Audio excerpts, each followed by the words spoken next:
So Dave, really good to be with you here in Trinity Cheltenham. I know you have a particular interest in the church's international collection here in Kenya. Just tell us a bit about where that is and what that is. Sure.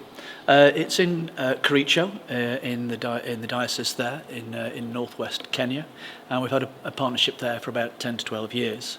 And I'm particularly involved in farm field schools, or FFS.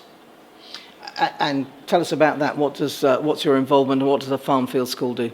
The farm field schools there we've set up about 20 over the last 5 or 6 years. And we've been able to bring farmers together who have a half an acre or an acre of land, and they're able to get training development on how to make the best use of the land that they have available, using certified seed, using the latest agricultural developments in terms of herbicides and the use of green technology for killing off insects. You know that's important because of the impact of climate change globally, which is impacting the way in which farmers can carry out the business of growing food. Have you seen that reflected in what's going on with FSS?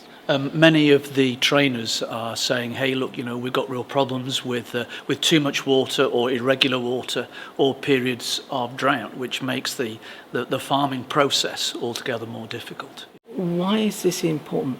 I remember as a young man listening to a missionary talk about the bread of life in one hand and a loaf of bread in the other. And I just believe it's so important to bring the two together. It's a perfect example of how we can bring new life to people and help people grow out of food poverty.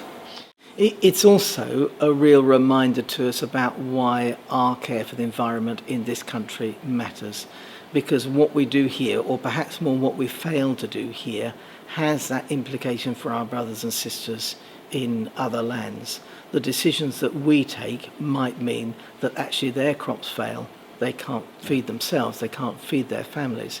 It is all joined up together, and it's part of our Christian responsibility. And thank you for the way in which you're living that out.